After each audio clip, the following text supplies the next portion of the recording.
किसी बात को लेकर के विवाद होते ही रहता है। अश्लीलता को लेकर के बहुत सारे लोग ऐसा कह देते हैं कि हम ऐसा गाएंगे, क्या कर लोगे तुम? ये क्या कर लेगा आदमी? आप छत से कूद जाइए, क्या करेगा आदमी? आप खजूर पे गिर जाइए, क्या करेगा आदमी? आप ताड़ में जाके गांड रगड़ लीजिए, क्या करेगा आदमी? फिर कोई मना करेगा? कोई किसी को मना नहीं करेगा। आज़ाद भारत के आज़ाद नागरिक है, कह सकते हैं। लेकिन हमारे कहने का मतलब है कि दीवार में माथा मारिएगा तो माथा दीवार लड़ेगा तो माथे न फूटेगा।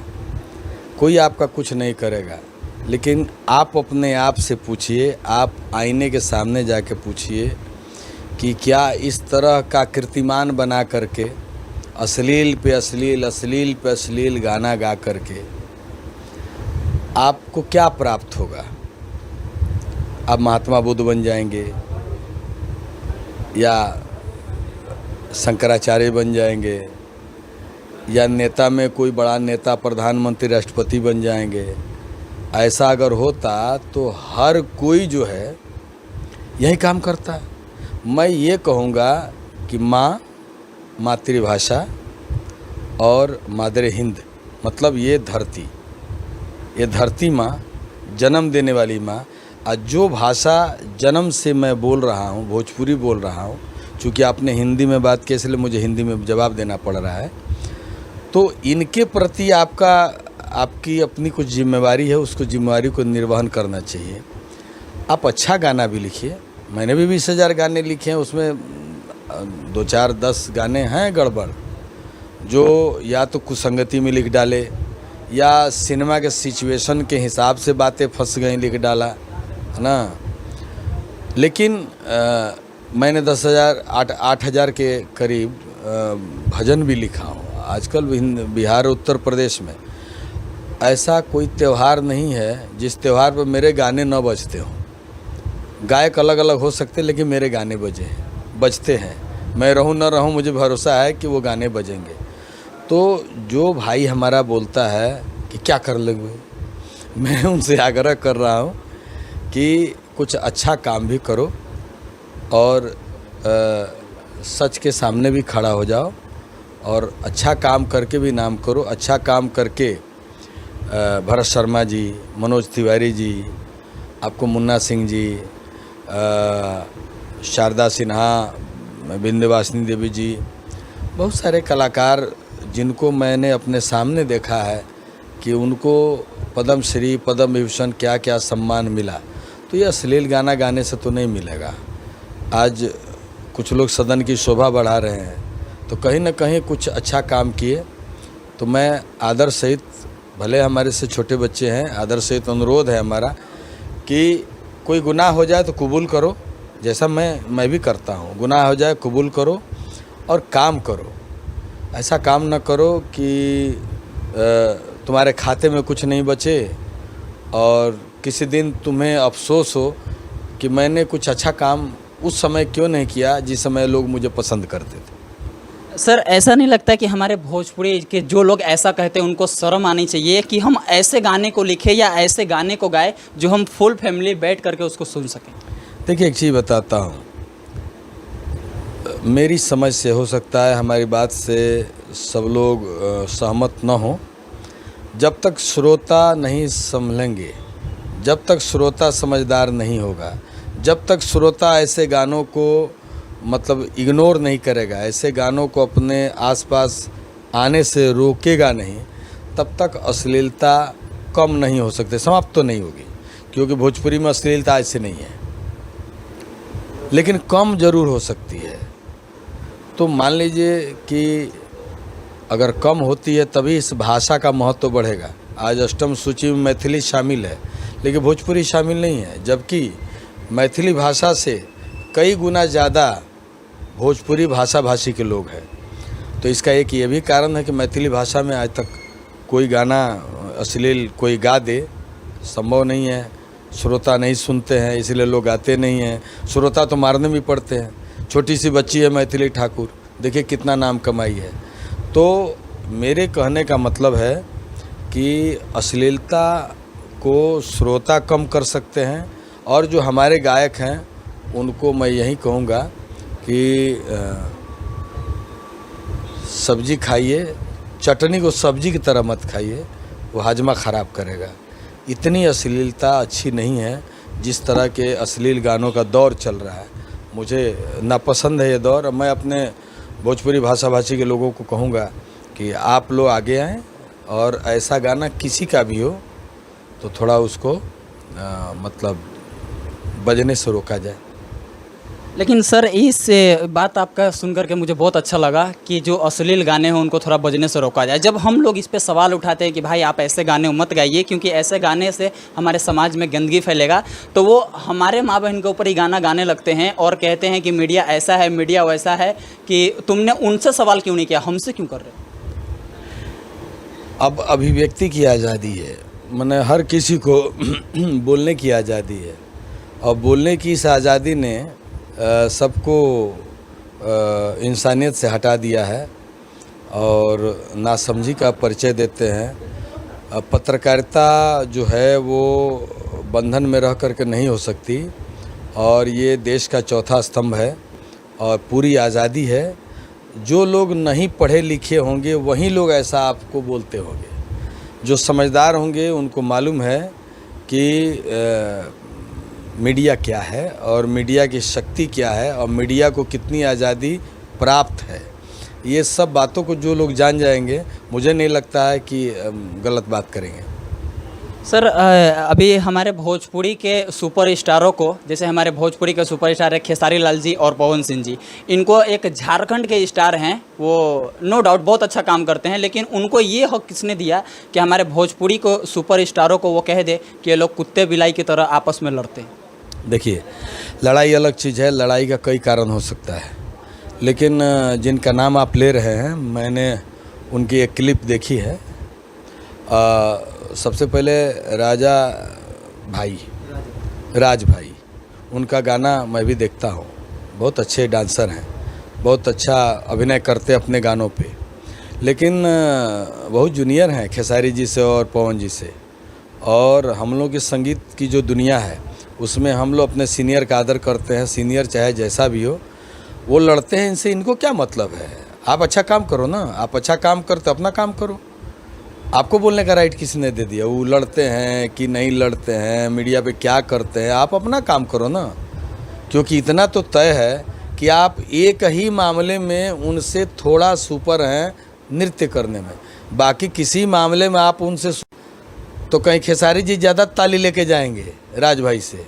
तो राज भाई को मैं सजेस्ट करूंगा कि भाई अच्छे कलाकार हो, अब मुँह से बुरा मत बनो, अपना कलाकार अपने अंदर रखो और उसको समय समय पे निकालो, लोगों की तालियां बटोरो, पैसे कमाओ यूट्यूब के माध्यम से, ज़िंदगी में बुढ़ापे के लिए कुछ बचाओ।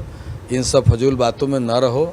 किसी के ऊपर कमेंट तब किया जाता है जब आदमी खुद अच्छा होता है। तो आप अगर इतने अच्छे हैं तो वो परिचय लोगों को होना चाहिए कि आप बहुत ही अच्छे हैं। जितना कमाते हैं उसका आधा जाकर अनाथाश्रम में दे देते हैं, आधा जो जाकर वृद्धाश्रम में दे देते हैं। आप 2-4 को वृद्धाश्रम चलाते हैं, बूढ़े लोगों को अपने आश्रय देते हैं, ऐसा कुछ करते हैं या लोग जान जाएंगे तो आप कोई बात बोलेंगे तो अच्छा लगेगा। मुझे ये सुन के बुरा लगा कि अपने से सीनियर आर्टिस्ट का इस तरह से कुत्ता बिलाई से संबोधित करना ये कहीं से अच्छी बात नहीं है उनके लिए, और मैं उनको एक सलाह दूंगा दोबारा ऐसी गलती न करें। सर उनको लाइव आकर के माफ़ी मांगना चाहिए इस बात के लिए या नहीं? काहे नहीं मांगना चाहिए? जब हम माफ़ी मांग सकते कभी हमारी भी जुबान फिसल जाती है। अब एक्सेल में ईगो बना लें। क्या ईगो भाई? दुनिया में किसका ईगो रहा है? रावण का रान है, तुम कौन हो? हैं? किसी का रहा है क्या? ये ज़िंदगी का भरोसा नहीं है, तो ईगो का भरोसा है। अरे आज हो कल रहोगे कि नहीं रहोगे? हैं? काम ही कर रहे हो, पैर टूट गया, डांस करने के लायक नहीं रहोगे तो क्या करोगे? इसलिए ऐसा नहीं करना चाहिए, ऐसा नहीं बोलना चाहिए।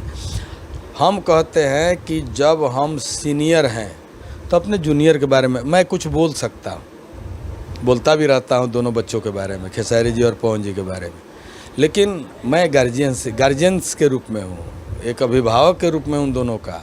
वो लोग मुझे ऐसा सम्मान भी देते हैं। उनके फैंस भले कुछ बोल दें, ये दोनों आज तक सामने पैर छू के प्रणाम करते हैं, सामने आज तक कुछ बोलते नहीं। मैं क्यों दोनों बच्चों के बारे में बुरा कहूँ या ऐसा? आपको नहीं बोलना चाहिए। आप जूनियर हैं, बहुत साल पीछे आए हैं और आपके अंदर एक ही गुण है, अच्छे डांस आपके पास है, अच्छा नृत्य करते हैं आप, मन मोह लेते हैं नृत्य से। तो आप इसको आगे बढ़ाइए, पैसे कमाइए, बहुत कमाइए तो कुछ वृद्धाश्रम खोलिए, कुछ अनाथ आश्रम खोलिए, कुछ समाज सेवा में लगाइए, है ना। और जब उस ऊंचाई पर आप पहुंच जाइए तब किसी को खरे खटे कुछ बोलना हो तो बोलिए, कोई बात नहीं। सर अभी हाल ही में पावर स्टार पवन सिंह जी का गाना आया है लाल घाघरा, वो गाना लगभग 15 से 16 दिन से लगातार 1 नंबर पर ट्रेंड कर रहा है। अच्छा गाता है, उसकी गायकी अच्छी है, ईश्वर ने, सरस्वती ने दिल खोल करके उसको दिया है, तो जनता कैसे रोकेगी, दर्शक कैसे रोकेंगे। अच्छा गाता है तो उसका गाना तो चलेगा ही, बढ़ेगा ही। वो किसी का गाना गाएगा, गाना चलेगा, और अच्छा गाना होगा तो और अच्छा चलेगा। वो भी कभी कभी गानों में भटक जाता है, लेकिन अच्छी गायकी है तो गाना कुछ गलत भी होता है तो अच्छा चल जाता है। सर हमारे ऑडियंस का, बहुत सारे ऑडियंस का डिमांड है कि विनय बिहारी जी का कोई गाना हमारे पावर स्टार पवन सिंह जी के जुबान से सुनने को मिला अभी हाल ही में। अभी कोई तो गाना इधर नहीं लिखवाया है। आने की तैयारी है कोई? देखिए मूडी लड़का है, बैठे बैठे रहेगा, कभी बोल देगा चाचा तने एक ठो गाना लिख के भेजी है, तो जब तक उधर से बोलता नहीं तब तक इधर से मैं लिखता नहीं। और हमारी आदत ऐसी है कि जब कोई बोलेगा तभी लिखेंगे। हम पीछे पीछे पीछे पीछे पीछे पीछे घूमने का ना हमारे पास टाइम है, विधायक हूँ और ना उस तरह से गाना लिख सकता हूँ। मेरा भी अपना एक क्लास है, एक स्टैंडर्ड है, तो गाना जो है बच्चा लेते रहता है, ऐसा नहीं कि छोड़ दिया है, गाना लेता रहता। गाना तो खेसारी जी भी लेते हैं, कभी कभी जब किसी फिल्म में बहुत अच्छा सिचुएशन होता है तो हमें याद किया जाता है, और ठीक है, करते रहते हैं काम। सर ऐसा नहीं लगता कि हमारे भोजपुरी के लिए सरकार को थोड़ा ध्यान देना, भोजपुरी में से थोड़ा सा अश्लीलता की और थोड़ा मतलब कमी हो? देखिए सेंसरशिप होना चाहिए। मैं जब मंत्री था तो मैंने इस फाइल को आगे बढ़ाया था, लेकिन मेरे बाद के जो भी मंत्री आए उनको कला क्षेत्र से बहुत लगाव नहीं रहा बचपन से ही, तो उनका ध्यान उस तरफ गया नहीं। समय समय पे सदन में भी बातें उठती हैं, आदरणीय नीतीश कुमार जी पे ही गाना बन गया, साइकिल से चलत या नीतीश कुमार के माल ही हो। तो अब उस कलाकार को पता चला कि थाना पुलिस पिटाई किया। लेकिन मेरा कहना है कि मैं आपके बातों से सहमत हूँ कि जो योजना मैंने तैयार की थी मंत्री पद पे रहते हुए कि बिहार में एक सेंसर कार्यालय खोला जाए और विदाउट सेंसर, बिना सेंसर का कोई गाना यूट्यूब पे या सोशल मीडिया पे या किसी कंपनी के द्वारा रिलीज न हो।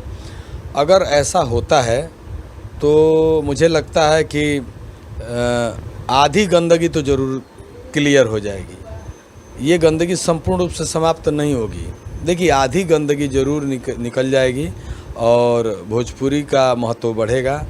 और सबसे पहले मैं कहूँगा कि हमारे जो मिथिलांचल के भाई हैं, जो मिथिलांचल के दर्शक हैं, श्रोता हैं, काश उसी तरह का स्वभाव हमारे भोजपुरी समाज के लोगों का हो जाए तो किसी सेंसर की ज़रूरत नहीं है और खुद ब खुद भोजपुरी में साहित्य आ जाएगा। जो साहित्य महेंद्र मिश्र जी लिखते थे, जो साहित्य भिखारी ठाकुर जी लिखते थे नहीं पढ़ा लिखा हुआ होने के बावजूद, कवि किरण कांत जी, परशुराम केसरी जी, राही जी, आपको लक्ष्मण साहबादी जी, ऐसे बहुत सारे लेखक हैं जिनकी लेखनी बहुत अच्छी चली है, सामाजिक जीवन पे चली है, सामाजिक कुरीतियों पे चली है। मैंने भी बहुत सारे गाने लिखे हैं। तो पांडे नगीना जी का नाम भूल रहा था मैं, पांडे नगीना जी, भरत शर्मा जी को बहुत सारे गाने दिए, अच्छे अच्छे गाने, कालजयी गाने आज भी लोग सुनते हैं। मोतीलाल मंजुल जी, बहुत सारे गाने मोतीलाल मंजुल जी के, एक से एक गाना, क्या कहें, मतलब कि ये सब मतलब कि इनमें देवांश देवताओं का भले होंगे। 700 फिल्में हमारी भले हैं, लेकिन मैं कवि किरण कांत जी के सामने परशुराम केसरी जी के सामने, राही जी के सामने, है ना, गहमरी जी के सामने, महेंद्र मिश्र जी, इन लोगों के सामने मैं 0/0 हूँ, कुछ भी नहीं हूँ।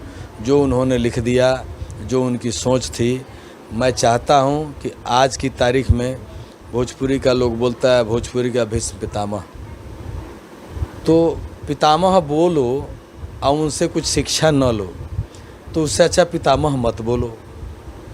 ठीक है, मैंने 700 फिल्में, 700 से ज़्यादा फिल्में की, 20,000 से गाना ज़्यादा लिखे।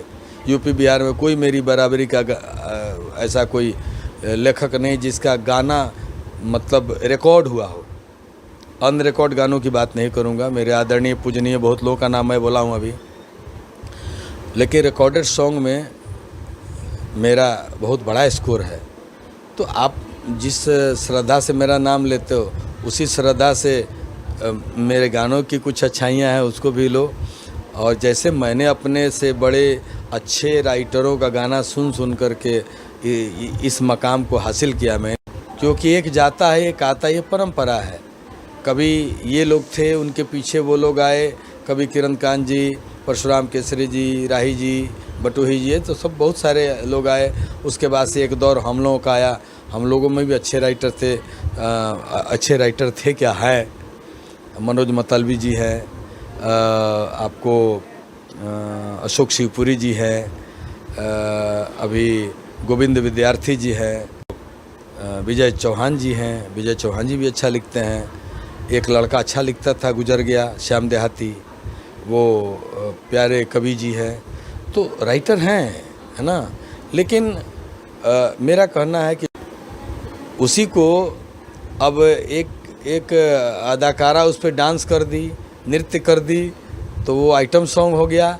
और उसी को गोपाल राय, मदन राय, भरत शर्मा जी गा देते तो हो जाता। सैया जी दिलवा मांगल गमछा बिछाई, वो लाल रंग का जो गमछा बिछाया जाता है, लाश ऊपर सुलाया जाता है, ऊपर ये परमेश्वर किसी को कहा गया, निर्गुण में परमेश्वर को ही तो पति कहा गया है। सैया जी दिलवा मांगल गमछा बिछाई, मैंने नीचे जो पतला चादर जो बिछा हुआ है ना, अब उस पर तुमको जाना है, उस पर तुमको सो करके मेरे पास आना है। तो अब आप एक गाने का 20 को मीनिंग लगा लीजिए, ठाई ठाई मार करके, तो क्या सोचिएगा, गोली भड़काइएगा, दारू पी करके गाना सुनिएगा तो निर्गुण तो समझ में आएगा नहीं। तो अब बहुत सारी बातें हैं, है ना। आप डायरेक्ट अश्लील गाना लिखेंगे उसमें तो आप कुछ अपना थ्योरी नहीं बता सकते, पढ़ सकते। तो अच्छे गाने होने चाहिए। अगर कोई अगर कहता है कि विनय बिहारी जी खुद भी ऐसे 10-20 गाने लिखे हैं, तो 8,000 भजन भी लिखे हैं, है ना। 10-20 गाने अगर ऐसे हैं तो 10-20 गाने मत लो यार, 20,000 गानों में से अच्छे गाने ले लो, है ना। तो मैं अपने सभी जो जूनियर हैं, जो हमारे बाद की उपज हैं, जो अच्छा गाना लिखना चाहते हैं, उनको मैं ज़रूर कहूँगा कि दबाव में लेखनी मत चलाइए और अपनी शर्तों पे अपना काम करिए। गीतकार गायक से बड़ा होता है, ये आपके ऊपर ध्यान में रहना चाहिए। आप गायक की चपरासी न बन जाए, है ना। आप गायक का बोतल में पानी लेके गिलास में हुस्न हाजिर है मोहब्बत की सज़ा पाने को, ऐसा मत करिए। गीतकार का वजूद अपने अंदर रखिए कि मैं गीतकार हूँ। गायक के सामने गीतकार और संगीतकार माँ बाप की तरह होता है। तो फिर माँ बाप का काम नहीं है चप्पल उठाना, आयरन करना, साग सब्जी पहुँचाना। गीतकार हो, कलम लेके रहो और कलम की कारीगरी को समझो और अपने आप को इस तरह से बनाओ कि तुम्हारे वजूद को हर कलाकार समझे, तुम्हारे वजूद को जनता समझे। सर अंततः चाहेंगे कि चलते चलते एक गाना हो जाए जो पावर स्टार पवन सिंह जी को आपने इतना हिट सॉन्ग दिया था, अखिया लड़ल बजब से। अखिया लड़ल बजब से दिल में करार नइखे, अखिया लड़ल बजब से दिल में करार नइखे, हम कैसे कहीं हमके तोहरा से प्यार नइखे, हम कैसे कहीं हमके तोहरा से प्यार नइखे, अखिया लड़ल बा जब से दिल में करार नइखे। सर अभी खेसारी लाल जी लाइव आए हुए थे और काफ़ी मायूस लग रहे थे और रो रहे थे, कह रहे थे कि हमारे गाने को ब्लॉक किया जा रहा है, हमारे गाने सबको डिलीट किया जा रहा है। कोई लोग, बहुत सारे ऐसे लोग हैं भोजपुरी में जो उनसे पर्सनली दुश्मनी निभा रहे हैं। और हमने जहाँ तक इसका छानबीन किया है, हमने सुना है कि उनका कहीं से एग्रीमेंट था, तो उसके कारण कि मतलब कि अदर जगह पर वो गाना नहीं दे रहे हैं। तो इसको लेकर के क्या? देखिए एक बात कहता हूँ, बहुत सारे लोग फेक न्यूज़ बना रहे हैं कि खेसारी लाल जी का कैरियर को दबाया जा रहा है। खेसारी लाल और पवन सिंह के करियर को दबाना किसी के बूते के बाहर की चीज़ है। पहली चीज़ है ना, मुझे ये समझ में नहीं आता है कि इतना बढ़िया कलाकार इस छोटी छोटी बात से डरता क्यों, बार बार रोते रहता है? रोने से क्या होगा जी, तुम तो अच्छा गाता है, एक गाना जाएगा 5 गाना लेके आओगे हैं। अपने आप की बुलंदी को समझो, अच्छा लगता है। ये प्यार काल परसों के कोइल न रहे, तू भुला गइलू ऐसे जैसे भइल न रहे। थैंक्स टू खेसारी लाल, बहुत अच्छा गाया है ना। जिंदाबाद रहो, तुम इसकी चिंता मत करो। आपके माध्यम से उसको मैं मैसेज दे रहा हूँ, बोल्ड रहो, गोल्ड रहो, है ना। किसी से डरने की ज़रूरत नहीं है। तूफ़ान को कोई दबा नहीं सकता, तूफ़ान को कोई दबाने की कोशिश करता है, तूफ़ान रास्ता बदल करके तूफ़ानी रहता है, आंधी नहीं होता। इसलिए इस सब बातों से घबरा कर जब औरत की तरह रोते हो अच्छा नहीं लगता है। औरत की तरह रहो मत, मर्द की तरह एकदम रहो, सेला जवान की तरह भिड़ा रहो, एकदम जिंदाबाद रहो। सर उसी वीडियो में खेसारी लाल जी ने ये भी कहा है कि हमारे बड़े भाई का गाना 1 नंबर पे काफ़ी दिन से ट्रेंड कर रहा है, कि बहुत मतलब उनको बधाई दी है पावर स्टार पवन सिंह। अच्छा है ना, ऐसे लोग जो कहते हैं कुत्ते बिलार की तरह लड़ रहा है, उनके लिए अच्छा बोला कि एक भाई का गाना अच्छा चल रहा है, तो अच्छी बात है। अभी आपने कहा कि राज भाई ने कहा कुकुर जैसा लड़ता है, तो अब वैसे राज भाई जैसे लोग जो होंगे उनके लिए एक मैसेज आएगा, नहीं हम लोग लड़ते भी हैं और एक दूसरे की बड़ाई भी करते हैं, तो अच्छी बात है। सर आपने इतना समय दिया, इसके लिए बहुत बहुत धन्यवाद। बहुत बहुत धन्यवाद आपको भी, आपके दर्शकों को भी। तो दोस्तों अगर आपको वीडियो अच्छा लगा तो चैनल को सब्सक्राइब कीजिएगा, वीडियो को लाइक कीजिएगा। लेकिन उससे पहले मैं आप लोग को एक बात बता दूं कि इस वीडियो से आपको एक सीख मिला होगा कि जैसे कि हमें अच्छे गाने को सपोर्ट करना है और गंदे गाने को इग्नोर करना है, ठीक है। तो दोस्तों अगर आपको वीडियो अच्छा लगा तो चैनल को सब्सक्राइब, वीडियो को लाइक कीजिए। चलिए मिलते हैं फिर किसी अगले वीडियो में, तब तक के लिए जय हिंद, जय भारत।